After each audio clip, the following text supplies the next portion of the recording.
या देवी सर्वभूतेषु शक्तिरूपेण संस्थिता नमस्तस्यै नमस्तस्यै नमस्तस्यै नमो नमः। नमस्कार, मैं हूं शिवानी शर्मा और हम आपके लिए लेकर आए हैं नवरात्रि पर ये विशेष प्रस्तुति या देवी सर्वभूतेषु। इस खास कार्यक्रम में हम मां दुर्गा के सभी 9 रूपों की आराधना करेंगे और साथ ही हम चाहेंगे कि मां दुर्गा की भक्ति के साथ आपका भविष्य भी सुख, समृद्धि और सौभाग्य से भरे। यही वजह है कि हमारे इस खास कार्यक्रम में हमारे होंगे विशेष ज्योतिषाचार्य। हमारे साथ होंगे नक्षत्र गतान्वेषी डॉक्टर शंकर चरण त्रिपाठी जी, ज्योतिषाचार्य भावना शर्मा जी और हमारे साथ होंगे ज्योतिषाचार्य के दुबे पद्मेश जी, जो आपको बताएंगे कि नवरात्रि पर कैसे आप मां दुर्गा को प्रसन्न कर सकते हैं और अपने जीवन को बना सकते हैं समृद्ध और खुशहाल। मां शैलपुत्री को कैसे करें प्रसन्न, मिलेगा पारिवारिक सुख और धन। नवरात्रि में उपाय करें विशेष, दूर होंगे दुख और मिटेंगे क्लेश। ग्रह नक्षत्र और आपकी विशेष प्रस्तुति या देवी सर्वभूतेषु। आज मां दुर्गा के प्रथम स्वरूप मां शैलपुत्री की पूजा की जा रही है। हमारे साथ हैं नक्षत्र गतान्वेषी डॉक्टर शंकर चरण त्रिपाठी जी। त्रिपाठी जी, आपका बहुत बहुत स्वागत। प्रणाम। त्रिपाठी जी, हम आपसे जानना चाहेंगे कि मां शैलपुत्री का क्या महत्व है, उनके स्वरूप का क्या महत्व है?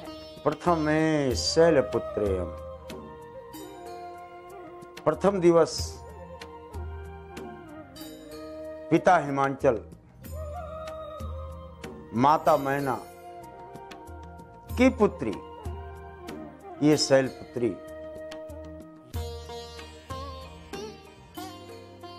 अपनी माता से संवाद करती है तपस्या के निमित्त, और तपश्चर्या की मूर्ति बनकर नारद के वचनों को सुनकर कि देवाधिदेव महादेव आपको पति के रूप में प्राप्त होंगे, लेकिन वो दुराराध्य देव है और बिना तपस्या के कुछ भी संभव नहीं।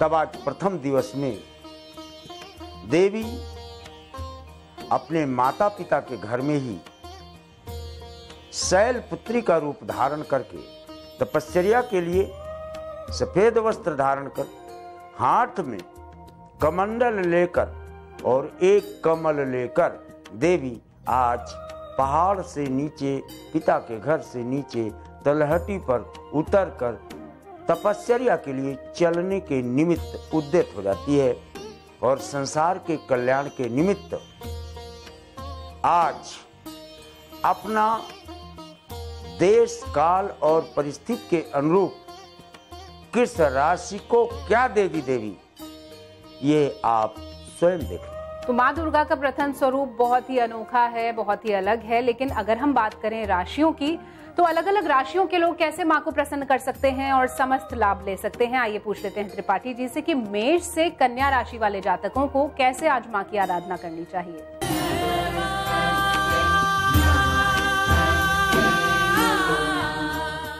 हस्त नक्षत्र का कारकत्व सूर्य को प्राप्त है और पहाड़ों को सूर्य की प्रथम किरण सबसे पहले नसीब होती है। देखो, ये नक्षत्राधिपति चंद्रमा 12 राशियों को क्या देता है? मेष। देवी के आह्वान के निमित्त शरीर की निर्मलता उतनी आवश्यक नहीं है जितनी हृदय की। मस्तिष्क में आने वाले नकारात्मक विचारों का शमन हो जाता है आज। वृष।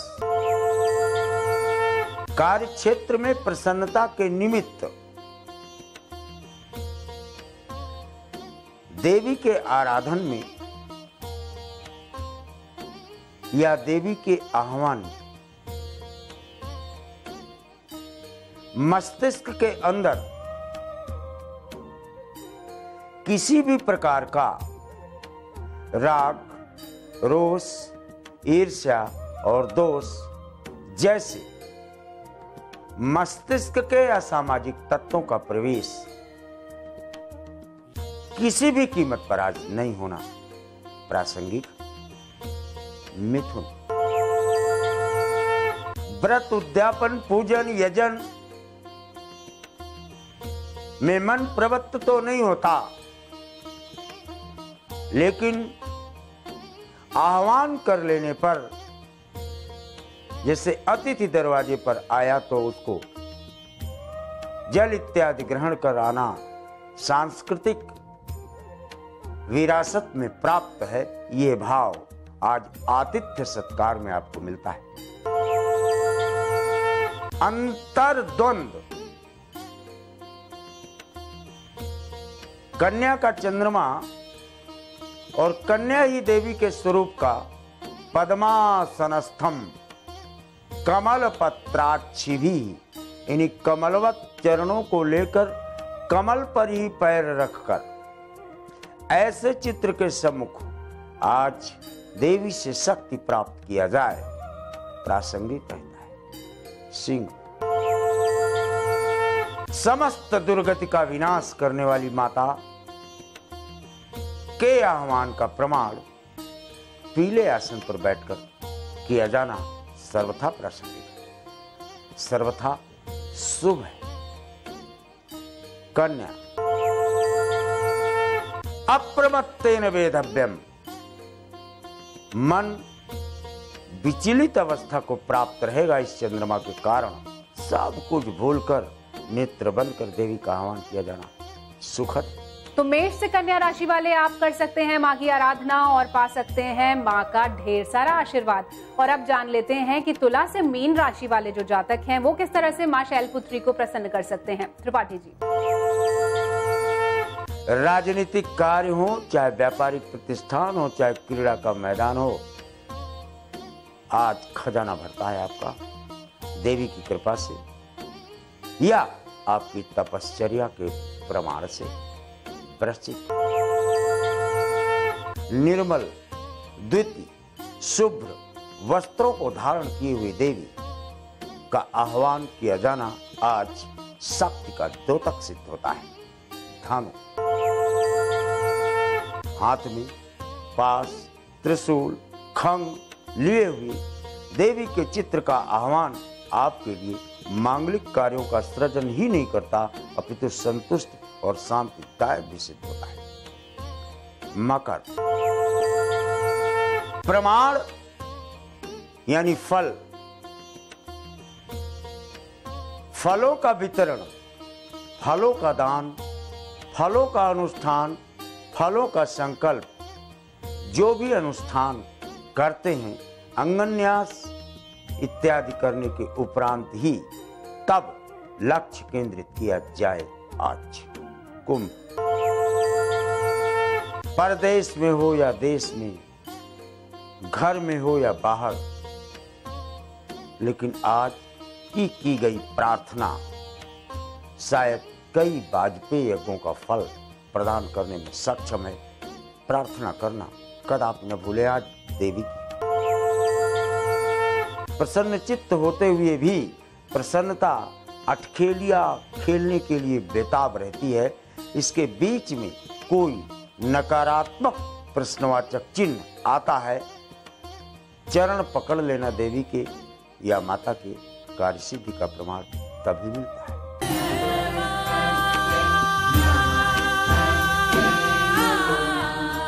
त्रिपाठी जी, आपका बहुत बहुत धन्यवाद। त्रिपाठी जी ने हमें बताया कि किस तरह से आप मां शैलपुत्री को प्रसन्न कर सकते हैं और अपने जीवन को बना सकते हैं खुशहाल।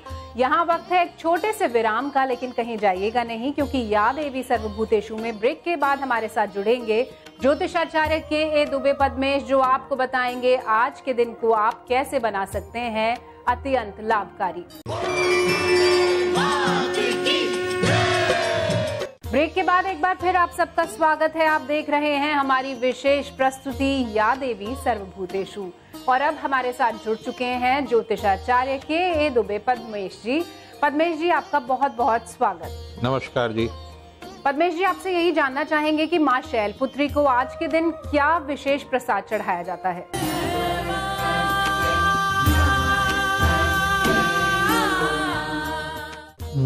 नवरात्रियां, 9 देवियां के जो पूजन का विधान है, इसके 2 कारण रहे हैं प्राचीन काल से। एक तो तन की शुद्धि के लिए, यानी काया शुद्ध रहे। दूसरी, हमारी आंतरिक ऊर्जा जागृत हो, जिसे हम कहते हैं कुंडलिनी जाग। जो हमारे चक्र हैं वो चक्र धीरे धीरे धीरे जागृत हों, और उसकी प्रक्रिया शुरू होती है प्रथम दिवस से। यानी जब आज आप आह्वान करेंगे, कलश की स्थापना करेंगे, ये दोनों ही प्रातः 9:32 से पहले होना चाहिए। उसके पश्चात जब आप ध्यान में जाएंगे तो ध्यान में जाते समय इस बात का ध्यान रखें कि भगवती से काया को जागृत करने की कामना करें। सब उन्होंने अपनी काया को जागृत किया, हिमालय पुत्री, और उस कारण से वो संसार के श्रेष्ठतम दाम्पत्य जीवन को जीने वाली भगवान शिव की अर्धांगिनी हुई। जब तक आप काया को जागृत नहीं कर लेंगे, और काया को जागृत करने का पर्व ही नवरात्रियां हैं। प्रातः काल क्या जो स्थापना आह्वान का कार्यक्रम है, उसके पश्चात ध्यान में आप जितना अधिक से अधिक समय दे सकें, उसके बाद में आप पाठ करें, हवन करें। कन्या पूजन करना न भूलें, अनिवार्य हिस्सा है नवरात्रि का। वही जीवित स्वरूप है, जीवन तो उसमें है, और उसमें देखें कि हम शैलपुत्री का पूजन कर रहे हैं। तो पद्मेश जी ने आपको बताया कि किस तरह से विशेष प्रसाद से आज मां प्रसन्न होंगी। पद्मेश जी, अब आपसे ये जानना चाहेंगे कि पारिवारिक सुख की प्राप्ति कैसे की जा सकती है आज मां की आराधना के साथ। आज बड़ी भारी समस्या परिवारों का विघटन की। छोटी सी संपत्ति आ गई, परिवार बिखर रहे हैं। भाई एक दूसरे के जानलेवा हो रहे हैं, कुछ जमीन के टुकड़े के लिए, कुछ पैसों के लिए जघन्य अपराध हो रहे हैं। आज भगवती से केवल आप ध्यान देकर के कहिए, प्रार्थना करिए, और जिस समय कन्या पूजन कर रहे हो कन्या से कहिए कि मेरे परिवार में सुख शांति समृद्ध रहे, दरिद्रता का वास न हो। और इस बात का ध्यान रखिए कि प्रवेश द्वार पर कहीं ऐसा तो नहीं है कि गणेश जी की जो श्री विग्रह है यानी मूर्ति है वो दूसरे तरफ देख रही हो। कई परिवारों हम देखते हैं कि गणपति के सामने भगवती है, और भगवती आपको देने की क्षमता रखती है, और गणपति के पृष्ठभाग में दरिद्रता है। अगर आपके भवन में इस प्रकार का दोष है, उसको ठीक कर लीजिए, और उसके लिए शंख का विधान है। शंख का तात्पर्य शंख नहीं है, कई लोग शंख बेच रहे हैं शंख का प्रदान करके। शंख का तात्पर्य है कि आज आप भगवती को 16 कीलें जिसमें सूर्य की तरह से उसका मत्था बना हो, वो उनके पास रख दीजिए।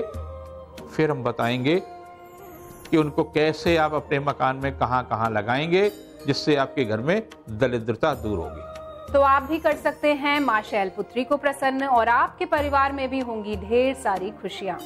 और अब जान लेते हैं कि ऐसे कौन से उपाय हैं जिससे मां शैलपुत्री आपकी सभी इच्छाओं को पूरा करेंगी। पद्मेश जी, ये जानना चाहेंगे हमारे सभी दर्शक कि आज मां की पूजा किस तरह से करें, कौन से वो उपाय करें जिससे मां समस्त इच्छाओं को पूरा कर दें। आप भी अपने जीवन में सब कुछ प्राप्त कर सकते हैं। उन पर कहा गया था 100 कमल रोजाना भगवती को अर्पित करेंगे। आप भी 100 कमल रोजाना भगवती को अर्पित करिए। आज से ही प्रारंभ करिए और 9 दिन अर्पित करिए। और उसके साथ साथ का ए ई ला ह्रीम, हा सा का ला ह्रीम, सा का ला ह्रीम, ये जो मंत्र है अगर 100 माला रोजाना 9 दिन तक कर लेते हैं तब तो कहना ही क्या है। अगर 100 माला नहीं कर सकते हैं तो 55 माला तो कर ही सकते हैं। 9 दिन करिए और कमल के पुष्प अर्पित करिए, चली आ रही समस्या का समाधान होगा। ऐसा मार्कंडेय ऋषि ने भी कहा और मेरे जैसे छोटे से प्राणी का भी अनुभव है कि आपकी इच्छा पूरी होगी। तो आज नवरात्रि का पहला दिन है। कलश स्थापना के साथ आज के दिन की शुरुआत हो जाएगी। आज मां शैलपुत्री की पूजा की जा रही है। पद्मेश जी, आपसे ये जानना चाहेंगे कि आज की पूजा का क्या शुभ मुहूर्त है? आज तो ब्रह्म मुहूर्त से लेकर के प्रातः 9:32 तक का समय है, जो श्रेष्ठतम समय है, अतिरिक्त ऊर्जा वाला समय है।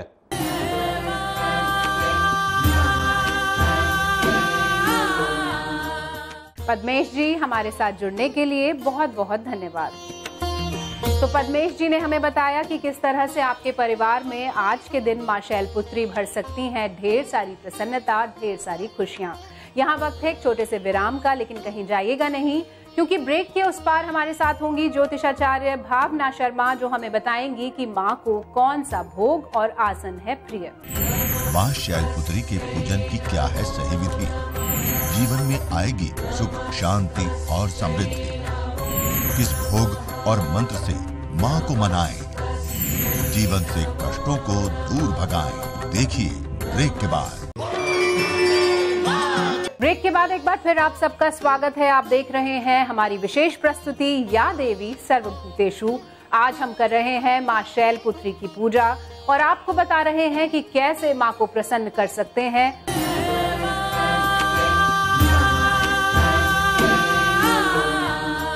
और अब हमारे साथ जुड़ चुकी हैं ज्योतिषाचार्य भावना शर्मा जी। भावना जी, आपका बहुत बहुत स्वागत। नमस्कार। तो भावना जी से आइए पूछ लेते हैं कि मां शैलपुत्री के स्वरूप की क्या विशेषता है। भावना जी, क्या है विशेषता आज के मां के स्वरूप की? अश्विन मास में शुक्ल पक्ष की प्रतिपदा से शारदीय नवरात्रों की शुरुआत होती है। पहला नवरात्र यानी कि प्रतिपदा तिथि वाले दिन हम मां शैलपुत्री की पूजा करते हैं, उनका आवाहन करते हैं। मां शैलपुत्री को हिमालय की पुत्री माना जाता है। ऐसा माना जाता है कि इस जन्म से पूर्व जन्म में मां दक्ष की पुत्री के रूप में जन्म लिया था और उसके बाद जब उन्होंने अग्नि में अपने आप को भस्म कर लिया था, उसके बाद अगला जो जन्म हुआ वो उन्होंने हिमालय राज की पुत्री के घर में जन्म लिया। और इसके बाद जो माँ का स्वरूप बनता है, माँ का गौर वर्ण है, जो माँ की सवारी है वो बैल है।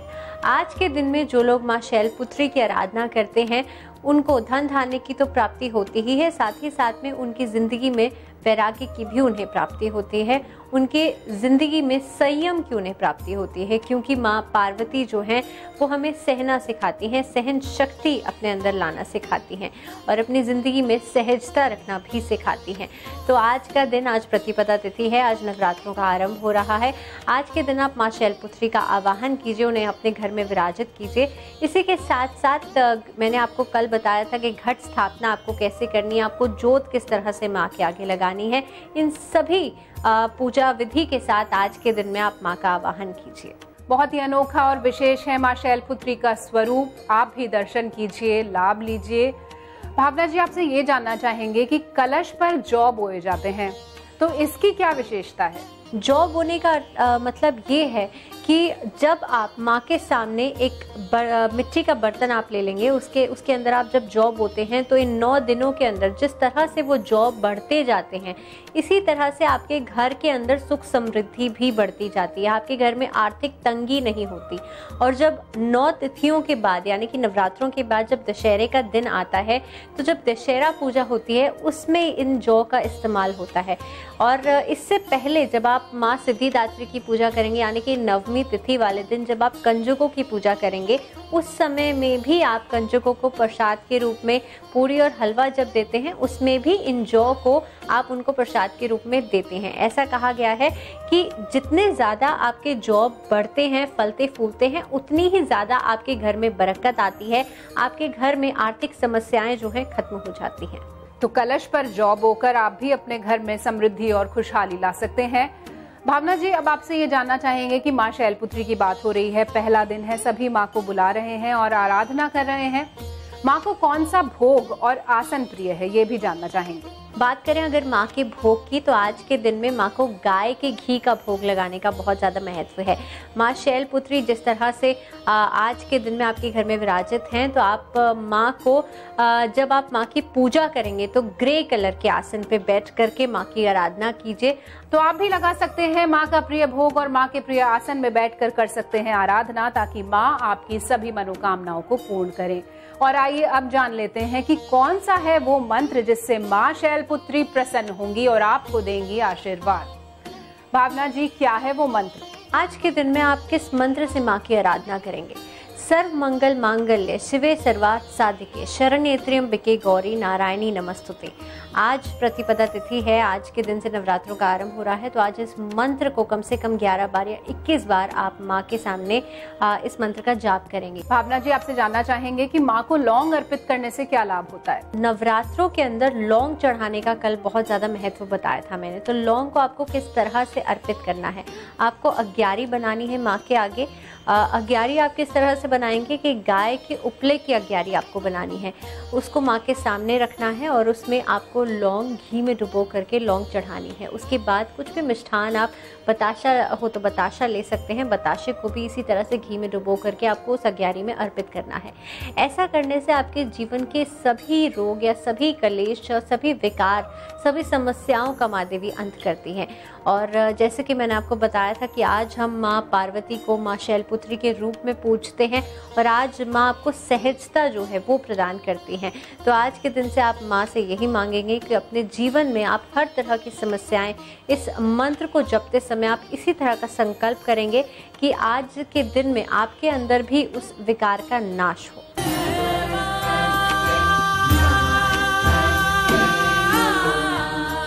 भावना जी, हमारे साथ जुड़ने के लिए बहुत बहुत धन्यवाद। नमस्कार।